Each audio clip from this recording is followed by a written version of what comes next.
శ్రీ గురు చరిత్ర అధ్యాయం 14. శ్రీ గణేశాయ నమ. శ్రీ సరస్వత్యై నమ. శ్రీ గురుభ్యో నమ.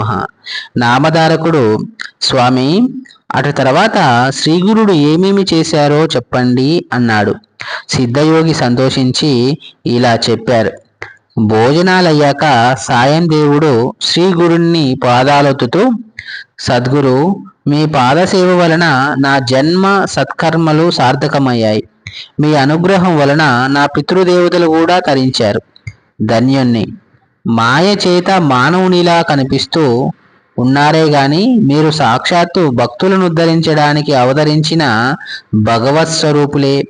మీ మహిమ వేదాలకే అంతుబట్టనిది. అట్టి మీకు సేవ చేసే అవకాశం నాకు అనుగ్రహించి నా వంశాన్నే పావనం చేశారు. కానీ నాదొక విన్నపం ఉన్నది. ప్రస్తుతము నేనొక కష్టంలో ఉన్నాను.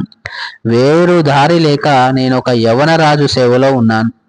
అతడు నరరూప రాక్షసుడే. అతడు ప్రతి సంవత్సరము ఒక బ్రాహ్మణుని చంపుతాడు. నన్ను బలివ్వాలని తలచి ఇంతకు ముందే నాకు కబురు పంపాడు. నేనిప్పుడు అతన్ని వద్దకు వెళ్ళాలి. తప్పదు, నన్ను మీరే కాపాడాలి అన్నాడు.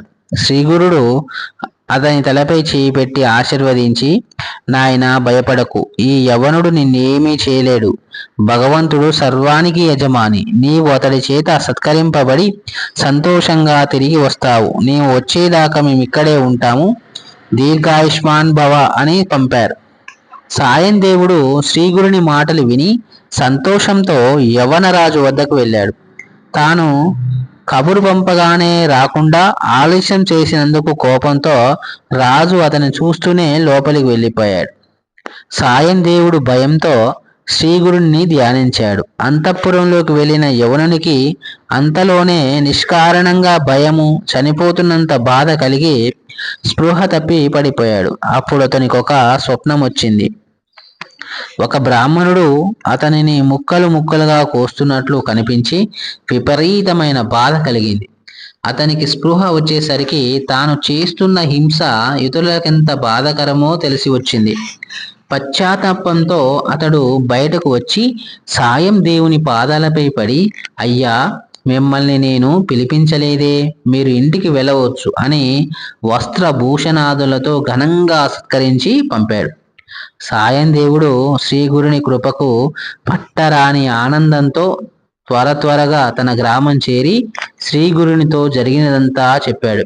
ఆయన సంతోషించి, నాయన, మేము పుణ్యతీర్థాలు దర్శిస్తూ దక్షిణ దిక్కుగా వెళ్తాం అన్నారు.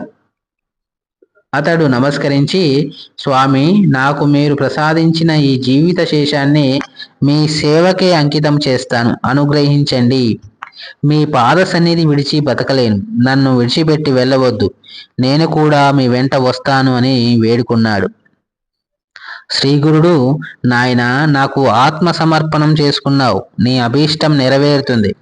మేమొక పని మీద వెళ్తున్నాం. 16 సంవత్సరాలకు మళ్ళీ మేము వచ్చి ఈ గ్రామానికి దగ్గరలోనే నివసిస్తాం. నీవప్పుడు సకుటుంబంగా వచ్చి దర్శించుకోవచ్చు. అంతవరకు ఇక్కడే సుఖంగా ఉండు అని ఆశీర్వదించి శిష్యులతో కలిసి పాదచారి అయి అనేక పుణ్యక్షేత్రాలు దర్శిస్తూ వైద్యనాథం చేరారు. అక్కడ ఆయన కొంతకాలం గుప్తంగా నివసించారు.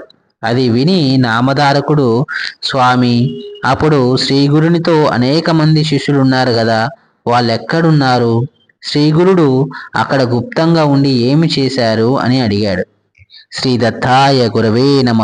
శ్రీపాద శ్రీ వల్లభాయ నమ. శ్రీ నృసింహ సరస్వత్యై నమో నమ.